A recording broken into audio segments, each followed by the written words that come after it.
Hello বন্ধুরা, আলম হাসানের নামে একটা অভিযোগ আসছে যে আলম হাসান নাকি অবৈধভাবে এই সাদিয়া নামের মেয়েটির সাথে সংসার করছে। তা আমার প্রশ্ন হচ্ছে যে এই সাদিয়া নামের মেয়েটির দুইটা বাচ্চা, তো এই মেয়েটি কি একদম জ্ঞানহীন? কি কোনো জ্ঞান বুদ্ধি নাই? আসলে লোভে পড়লে মানুষ অনেক কিছুই করে। আলম হাসানের সমস্যা আছে, কিন্তু যে মেয়ের দুইটা বাচ্চা আছে তার তো ভাবা উচিত যে আমি কোন ভিত্তিতে তার সাথে আমি সংসার করতেছি। আবার বলছে যে হুজুর দিয়ে নাকি বিয়ে পড়াইছে, তাহলে অবৈধ হয় কিভাবে? আসলে বর্তমান যুগে যে পরিস্থিতি, আমি ছেলে হোক মেয়ে হোক সবাইদের উভয় পক্ষে সবাইকে বলবো, আরে ভাই তোমরা সচেতন হও, তোমরা শুদ্ধ, তোমরা ভালো হও। ভুল করবো তোমরা, আর অনলাইনে এসে লাফালাফি করবো তোমরা। অবৈধ সংসার কেন? তুমি কি একদম জ্ঞানহীন? তুমি কি কিছু বুঝো না? এই ভিডিওটা আপনারা সম্পূর্ণভাবে দেখবেন এবং জাস্টিফাই করবে যে কার সমস্যা, এবং কমেন্টে জানাবেন যে আসলে এই সমস্যাটা কার। তো চলুন এবং ভিডিওটা দেখুন। সে অনেক চাপ দিচ্ছে, তো হুজুর দিয়ে সে আমাকে বিয়ে করার পর কিছুদিন যাওয়ার পর আমি যখন তাকে বলি যে সবাই আমাকে বলতেছে যে বিয়ের কাবিনের কথা, আমার ফ্রেন্ডরা বলতেছে, পরে আমি বলছি যে বিয়ের কাবিনের কথা, তখন সে আমাকে নিয়ে মাওনা চৌরাস্তা একটা রেস্টুরেন্টের পাশে 3টা স্টাম্পে সই নেয় এবং আমার 2 কপি ছবি নিয়ে বলে যে এটাই আমাদের বিয়ের ডকুমেন্ট, এখন আমাদের কোর্টের কাছে যেতে হবে। আচ্ছা, তো কোর্টের এক সাইডে আমাকে বসায় রেখে বলতেছে তুমি এখানে বসো, আমি এটা ইয়া করে আনি, ভিতর থেকে ঠিক করে আনি আর উকিলের সাইন নিয়ে আসি। পরবর্তীতে সে আসছে, এসে বলছে যে এই যে আমাদের কাগজ রেডি, আমাকে আর কাগজগুলো খুলে দেখাই না, আমি আর দেখি নাই। তো তখন সে আমাকে আবার বাড়িতে পাঠিয়ে দেয়। তার কিছুদিন পরে সে আমাকে ঘুরতে নিয়ে যায় কক্সবাজার, কুয়াকাটা, বিভিন্ন জায়গায়, অনেক জায়গায় আমরা গেছি সিনেমা দেখতে, অনেক জায়গায় গিয়েছি ওর সাথে। তো ছাড়ি আমি আপনাকে এখানে একটু থামাচ্ছি। যে বিষয়টা হচ্ছে এই যে আপনারা হুজুর দিয়ে বিয়ে করেছেন, আপনি কিন্তু একজন ডিভোর্সি নারী, আপনার 2টি সন্তান আছে, আসলে এই বিষয়টা কিন্তু আপনি ভালো জানেন। তাহলে আপনারা হুজুর দিয়ে কেন বিবাহ করেছেন? আলম হাসানের পরিবার রয়েছে, আপনার তো নিশ্চয়ই পরিবার রয়েছে, রাইট? জি, তাহলে আপনারা হুজুর দিয়ে বিয়ে করার সিদ্ধান্তটা কেন নিয়েছেন?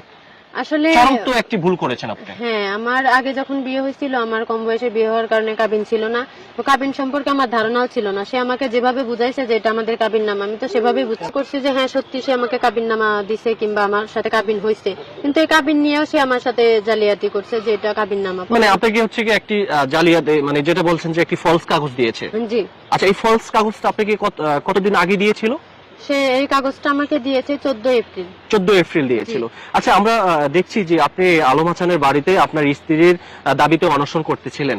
তো এই বিষয়টা কেন? আপনারা তো চাইলে পারিবারিক ভাবে আপনার পরিবার রয়েছে, যদিও পরিবার ছাড়া কিন্তু আপনারা হুজুর দিয়ে বিয়ে করেছেন, যদিও 1 নম্বরে আপনারা একটা ভুল করেছেন।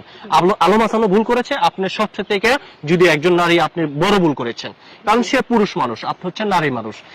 আপনি এই ভুলটা কেন করেছেন? আর হচ্ছে আপনারা এই সমাধানটা সোশ্যাল মিডিয়াতে না এসে, সংবাদ সম্মেলন না করে, ওদের বাড়িতে যে ওদের বাবা মা আছে তাদের কাছে এই বিষয়টা আপনারা খুলে বলতেন যে আলম হাসান আমাকে বিয়ে করেছে, হুজুর দিয়ে আমাকে এটা গ্রহণ করে নেন।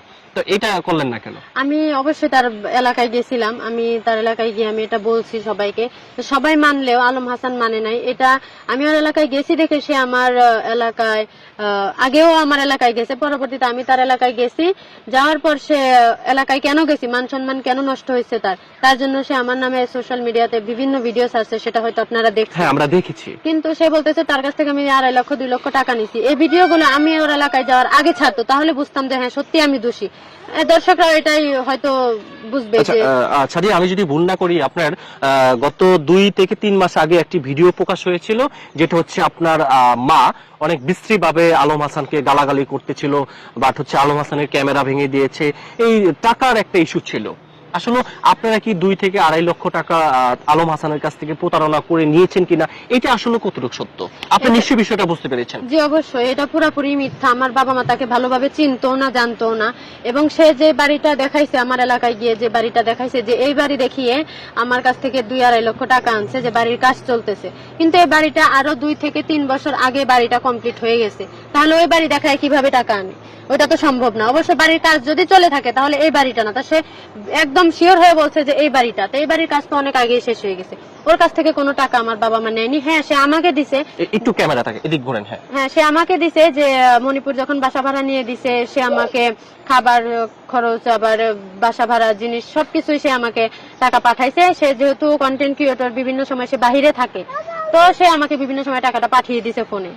আর আচ্ছা আচ্ছা সে যখন আসছে বাজার সদাই সেই করছে। আচ্ছা, তার মানে আপনারা খুব সুখী একটি সংসার ছিল আপনাদের। জি, আমরা খুব ভালোই ছিলাম।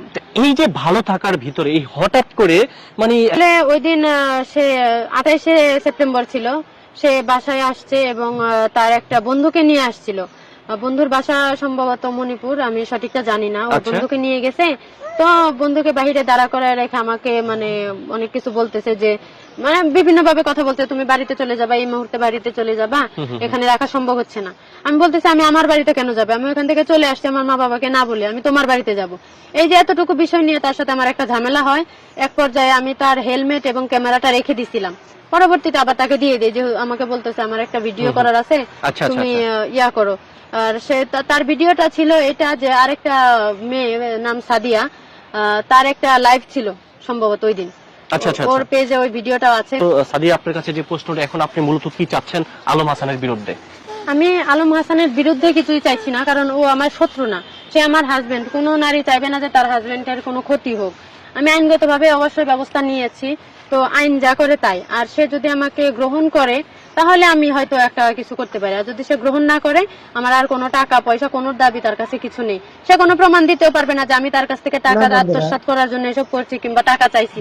অবশ্যই যদি আমার সাথে আপনার একটা গ্যাঞ্জাম হয়, আমি যদি আপনার কাছে বলি যে আমাকে এত লক্ষ টাকা দিতে হবে, নয়তো আমি আপোষ হব না, সেটার একটা প্রমাণ আপনি রাখবেন। অবশ্যই। সে কোনো প্রমাণ তো দিতে পারবে না। আচ্ছা, সাদিয়া, আলম হাসানের সঙ্গে আপনারা যে রাত যাপন করেছেন কক্সবাজারে বা বিভিন্ন জায়গায়, বিভিন্ন হোটেলে, কিংবা আপনারা যে বাসায় ছিলেন, সেই কোনো ডকুমেন্ট আছে আলম হাসানের সঙ্গে আপনার একদম ফেস টু ফেস কোনো ছবি আছে?